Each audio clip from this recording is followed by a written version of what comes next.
held the corner of the paper to the match and watched his name blacken. $1,200. 3 years, 40 seconds, and it was ash. She stood there and watched the ash come apart before it ever reached the ground. And I stood there thinking, I'd burned it for the wrong reason. She'd been living in my house 3 weeks in a widow's dress, cooking my meals, and never once said what she really came for. Out here, a contract was the closest thing to scripture most men would ever hold. What the law didn't account for was a man like Callum Voss. The third cylinder of my Colt single-action army had been stiff for a week. Carbon buildup around the bolt. I sat at the kitchen table in the gray morning, running a bore brush through it, the smell of gun oil sharp and thin in the cold air. Outside, the Trans-Pecos was doing what it always did in October. The sky was bone white at the horizon. The grama grass bent flat to the west. My cattle, what remained of 53 head after the summer drought took 11 of them, stood bunched at the north corner of the pasture, their backs to the wind. I'd been running this ranch alone for 5 years. Since Maeve died of the fever in the spring of '82, I hadn't changed much about the place. Her rocking chair was still on the porch. I didn't sit in it. I didn't move it either. The ranch ran on routine. Check the water trough level. Walk the fence line on the north pasture every third day because the post oak stakes dried out and cracked faster than a man expected in this climate. Callum Voss had come to my attention in the summer of '84 through a grain merchant in Red Bluff named Aldous Webb, who sometimes brokered agreements between ranchers. The arrangement was straightforward. Voss needed 40 head of breeding stock to establish a herd on a spread he'd taken near Presidio. He had land, had water rights, had a small house. What he didn't have was capital. Webb vouched for him as an earnest man with a solid plan. I drew up a note, $1,200, to be settled within 6 months in installments or a single payment, the cattle to serve as collateral. Voss took the cattle. The first installment date came and went without a word. I sent a man to Presidio. The spread existed. The house existed. The cattle were there, or had been. The man came back with a report that Callum Voss had not been seen in Presidio in 4 months, that his wife had been running the operation alone, and that Voss himself had gone north on business that nobody could specify. 3 months after that, word came back through the same grain merchant that Callum Voss was dead. Fever, they said, up near Fort Stockton. Dead men settle no accounts. I entered the $1,200 in the back of my ledger, not under losses. I called it the silence column, money that rode out and never came back. I'd made my peace with the $1,200. What I hadn't made peace with was that I'd never understood why. I was pulling a split post from the north fence line when I saw her, a figure on the road, on foot. No horse, no wagon, no mule. Just a woman walking the red dirt track that led from the Red Bluff Road onto my property, carrying a canvas bag that looked like it didn't weigh much. The midday sun in Trans-Pecos October is not gentle. By noon, the rock ground radiates heat from below as well as above, and the air between your boots and your hat is the color of old brass. I watched her for a full minute before I moved toward her. A man who rides toward a stranger without taking measure doesn't last long. I watched her walk, steady, not the stumbling gait of someone genuinely lost or genuinely desperate. She was tired. I could see that in the slope of her shoulders, but her feet knew where they were going. Her dress was black. Trail dust had worked into the hem up to her knee. The fabric across her shoulders was dark with dried sweat. When I got close enough to see her face, the first thing I noticed was not that she was a woman, but that she was watching me the same way I was watching her, evaluating. Her jaw was set, and her lips were cracked from the sun, and her eyes were pale creek water. They changed with the light. She didn't flinch when I rode up. "Sarah Voss," she said, no preamble. "Wife of Callum Voss. I believe you hold a note against his estate." I looked at her. The dust was still settling around my horse's feet. "He's dead," I said. "I know he is," she said. "I'm not here because I forgot." She reached into the canvas bag and produced an envelope. She held it out without coming forward, making me reach for it, or not. Her choice. I took it. Inside was a single sheet of paper, written in a careful hand. A list. Sewing and mending. Cooking. Reading instruction for ranch families with young children. She'd priced each service against the remaining debt. Done the arithmetic at the bottom of the page in pencil. The numbers were accurate. I looked at the paper. I looked at her. 18 miles in the heat for a list of chores. I didn't know what kind of man she thought I was. I wasn't sure I knew either. "You can stay 3 days," I said. "I'll think on it." She nodded once, like she'd expected exactly that and nothing more. She did not ask where things were kept. By the second morning, the kitchen smelled like something other than coffee and iron, which it hadn't in 5 years. I came in from checking the horses to find a pot of salt pork and dried beans on the stove, and the grease spots on the table scrubbed away. I sat down to eat and didn't say anything. She sat across from me and didn't say anything either. The second morning, I watched her stop at the fence of the south pasture and stand there looking at the cattle for a long time. I thought she was resting. Then she turned and said without particular urgency, "Your lead cow, left rear foot. She's favoring it." I looked. The brindle heifer, my best producing animal, was walking with a slight drag. I went in and checked the hoof. A stone shard had worked up under the quick. I dug it out with my jackknife. The heifer stood through it like she understood. Sarah had already walked back toward the house.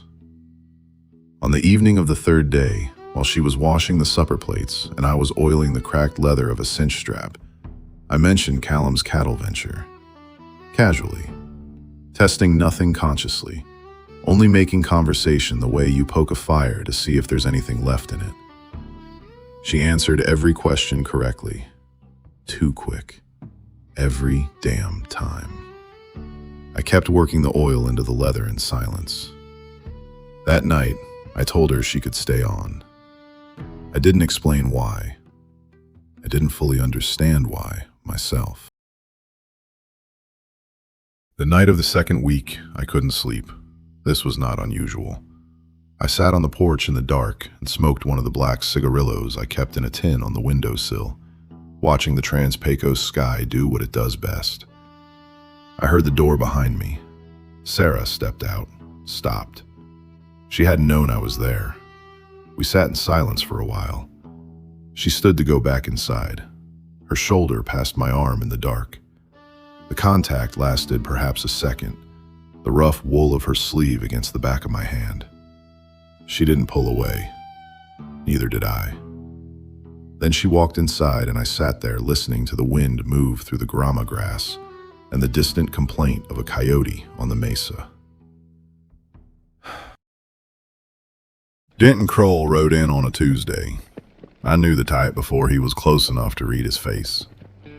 The horse was too well fed for the country, the saddle tooled with more decoration than function. A man who spent money on appearances to compensate for something he lacked in substance. He didn't dismount. In Trans-Pecos, when you ride onto a man's land and he comes out to meet you, you get down from your horse if your business is legitimate. Staying mounted means you're leaving soon, or you're not sure how welcome you are. Kroll stayed mounted. He had a pleasant voice. That was the first thing that put me on edge. Not loud, not rough. The practiced, level voice of a man who had learned that a light tone carries farther than a hard one. He explained his business without hurry. Callum Voss, he said, had incurred obligations to a gaming house in El Paso. $600. The establishment was owed, and Mrs. Voss, as the surviving party to Voss's affairs, was expected to come to El Paso to resolve the matter through work at a boarding house he represented. I looked at him. The sun was behind me and in his eyes, and I let it stay there. "She sign anything?" I asked. He hesitated, a half second. His mouth started forming the first consonant of a word and stopped. A half second. That's all it takes. A legitimate creditor doesn't hesitate when you ask if his paperwork is in order. I told him he had 10 minutes to ride off my land before I started asking questions about his papers with the county sheriff. I told him the sheriff and I had known each other since before Kroll was likely shaving. He looked past me at the house, at the door where Sarah was standing, watching. Something passed across his face that I didn't like the shape of. Then he turned his horse. I watched him until the dust closed over him on the Red Bluff Road. I didn't ask Sarah about El Paso, not that day. But I started sleeping with the Colt on the nightstand instead of the hook by the door. 3 weeks after Sarah came, the weather changed. I saw it before dawn.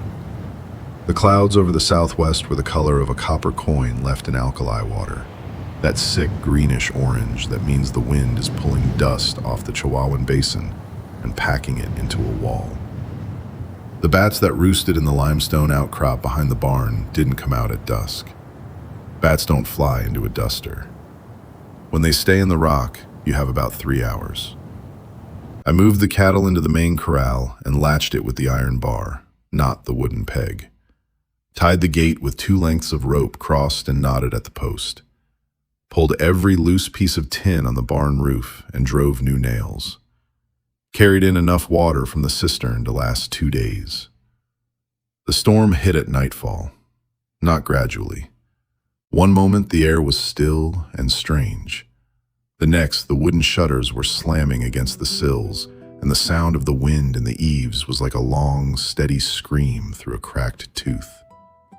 Inside, the whale oil lamp on the table threw a circle of yellow light that didn't reach the corners of the room. I sat at the table, cleaning the Colt. Full disassembly. Cylinder pin drawn, cylinder removed, mainspring tension bled off. My hands knew the work without guidance, which was the point. When your hands have work, the rest of you stays quiet. Sarah sat across the lamp from me, mending a tear in one of my wool shirts. The needle moved in and out of the heavy fabric with a steadiness that matched her. She had her coat off, her sleeves rolled to the elbow. The firelight moved across the inside of her forearm in a way I noticed and looked away from. The wind hit the north wall hard enough to make the lamp flame lean. She said, without looking up from her sewing, "Did Callum ever mention me? When he came here for the cattle deal?" I turned the cylinder in my palm, checked each chamber. "He didn't come here," I said. "Webb handled the negotiation. I never met your husband." Her needle stopped. The lamp flame straightened as the wind shifted. "He told me he'd met you," she said. Her voice was flat, no accusation in it, just the plain weight of the words. "Said you were a hard man. Said you made him wait 3 days before you'd agree to terms." The wind drove sand against the shutters like thrown gravel. I set the cylinder on the table. Callum Voss had never stood in this room. The silence that followed was a different kind than the ones before. Not the silence of 2 people who have nothing to say. The silence of 2 people who have just discovered they are standing on the same cracked ground without a map between them. She knew something. I knew something. The storm knew nothing and didn't care. Neither of us moved for a long time. Then she set her mending on the table, stood up.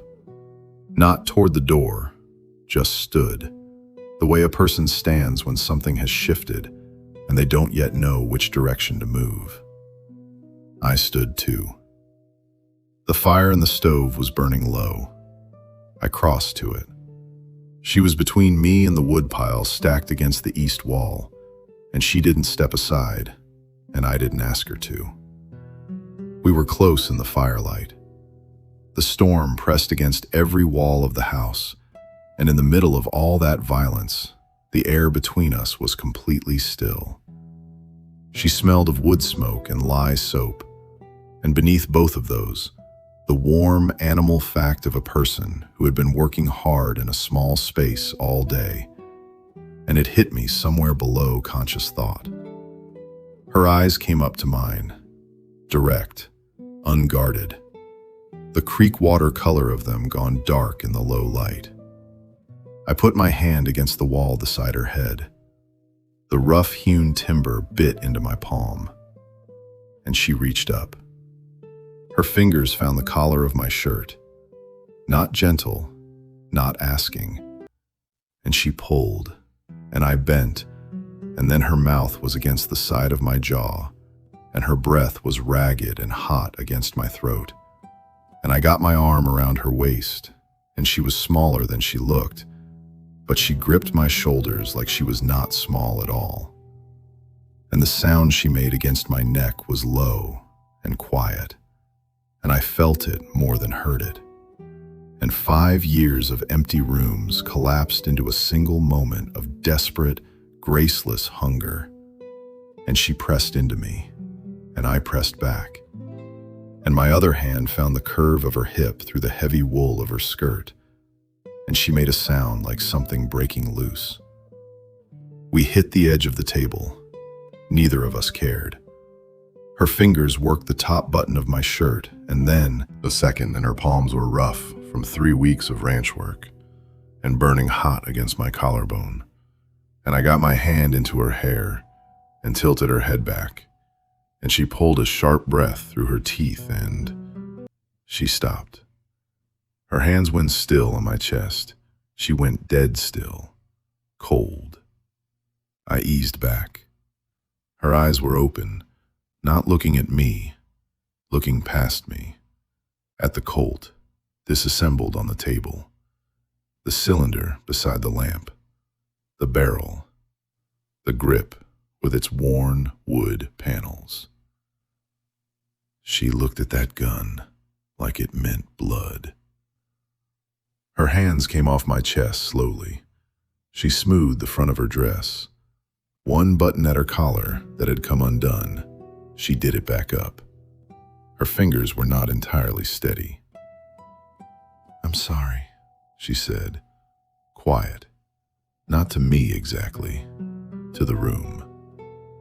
She picked up her mending from the table, walked to the back room. The door didn't slam. It closed with a soft, final click that was worse than a slam. I stood in the middle of the kitchen, with the storm screaming outside, and the lamp burning low, and the Colt in pieces on the table in front of me.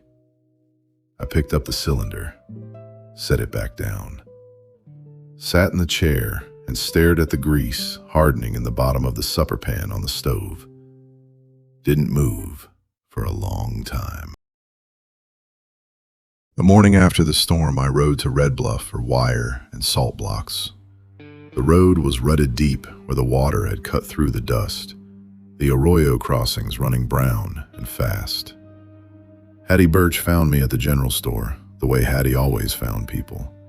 She appeared at your elbow while you were focused on something else. Hattie was a small woman with large opinions and a memory like a tax collector. She knew the business of every family in the county within a 30-mile radius, and she did not keep this knowledge to herself. She asked about the cattle. I answered. She asked, with a careful, particular casualness that I recognized as the shape a question takes when someone already knows the answer. "I hear you've got the Voss widow staying on your place." I said that was correct. Hattie was quiet for a moment. She moved a can of baking powder an inch to the left and back again. "You know how he died," she said. It was not a question. I said I'd been told it was fever up near Fort Stockton. She looked at me. Callum Voss had not died of fever. Callum Voss had died with two .45 caliber slugs in his chest, slumped against the washstand of a rooming house in Marfa. The gun on the floor next to him hadn't been his. A woman named Jolene Pruitt had held the smoking grip. The county coroner had ruled self-defense, called it a justifiable homicide, and closed the matter. Hattie watched me absorb this. I paid for the wire and the salt blocks. I did not buy everything on my list. The ride back was 12 miles. I counted the fence posts. Sarah was in the barn when I came back.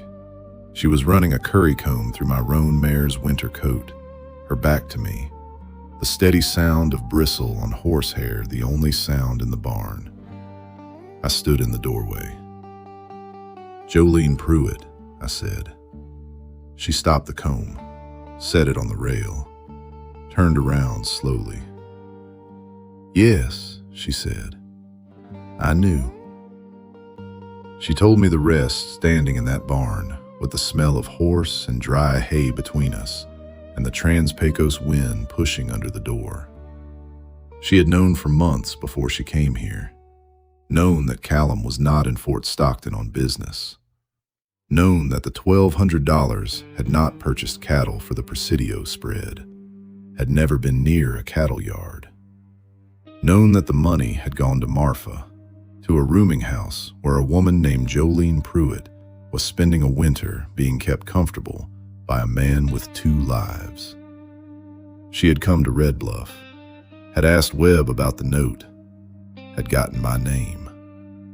She'd walked 18 miles in the heat, not to beg forgiveness, but to look at me and decide if I was part of the lie, whether I knew what the money was really for and had signed off on it anyway.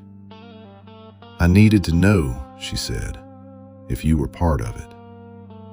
Her voice was level. She was not asking for sympathy. She was explaining a decision she'd made with full knowledge of what it cost her in pride and in miles. I looked at her in that barn doorway for a long time. Kroll came back the next afternoon, 2 men with him this time, both of them sitting their horses the way men sit when they've been told they might need to move fast, their right hands loose at their sides, not resting on the grips, but not far. Kroll had a paper. He handed it down to me from horseback, which told me he wasn't planning to dismount this time either. It was a sworn statement, Jolene Pruitt's signature at the bottom. The statement said that Sarah Voss had known about the money and had agreed to its use. I read the paper once. The signature was too neat. Jolene Pruitt, if she existed as described, was a woman who had recently survived a gunfight and a county coroner's investigation. Her signature on a piece of paper produced by a collection agent out of San Angelo had the smell of a document that had been written with the writer in the same room as the signature. I folded it, held it out to Kroll. He didn't take it back. "I'm going to say this one time," I said. The wind was throwing grit off the cap rock, and it peppered all of us without preference. "The woman is on my land, under my protection. That paper doesn't change geography." Kroll said he would take the matter to the county sheriff. "Ride fast," I said. "Sheriff Taney rides faster." One of the men behind Kroll shifted his weight in the saddle. A small movement. I watched it. 30 seconds. 40. The wind filled the silence with dust. Nobody drew. Sometimes the weight of a man standing his ground is heavier than any argument you can make with a loaded gun. Cruel understood the arithmetic of the situation, even if he didn't like it. He turned his horse. The two men turned with him. They rode north on the Red Bluff Road without looking back. I stood in the yard until they were gone from sight. Then I went inside. The contract was in the top drawer of my desk. The original note, Callum Voss's signature at the bottom, in large, careless letters. $1,200. A man's name on a piece of paper, promising something he never delivered, for reasons I now understood. I took it outside. I held the corner to the tip of a lit match. The paper caught slowly, the way old paper does, the flame eating toward the signature with no urgency. Sarah was standing in the doorway, watching. I wasn't looking at her. I was watching the paper. It was the understanding that this money, these $1,200, had never been about cattle or contracts or anything that could be settled between two honest parties. It had been a dead man spending 5 years of another man's labor to maintain a lie that had gotten him killed in a room in Marfa. The paper didn't mean anything. Burning it meant nothing either, except that it was finished.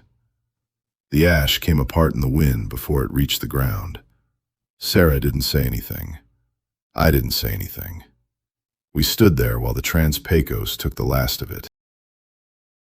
That evening we ate supper in silence. Not the silence of two strangers who have nothing to say. Not the silence of two people hiding things from each other. Something in between. The silence of two people who have seen what there is to see and have decided to sit at the same table anyway and see what happens next. Sarah asked what I needed to do before winter set in. I told her the east fence line needed 4 new posts, maybe 6. The winter came early in Trans-Pecos years when October ran warm, and this October had run warm. She asked if I needed another pair of hands. I looked at her across the table, the lamp between us, the dark outside the window. 5 years I'd eaten at this table alone. 5 years the other chair had been furniture. Yeah, I said. I could use the help. 2 weeks on, the first snow of the season came down on the high plateau. Light and quiet, the way Trans-Pecos snow falls when it comes at all. Not the heavy, wet snow of the north, but a thin, dry powder that settles over the caprock like something that isn't quite certain it's welcome. I was setting a fence post in the frozen ground. Sarah stood nearby with the bar, steadying the post while I swung the maul. She didn't need to be told where to put her hands. She read the work and put herself where she was needed, and the post went in square and tight. We worked through the gray morning without talking much. She came to my ranch carrying a dead man's debt and her own silence. I sent away a collector, burned a contract, and learned that the $1,200 had never been the point. I'd been owed nothing by a man I'd never met, whose lies had cost him everything and cost me less than I'd thought. What remained when the paper was ash and Krull was gone and the snow was coming down over the Trans-Pecos was 2 people who had been abandoned by the same deception. Whether that was enough to build something true on, I didn't know yet. We were going to find out.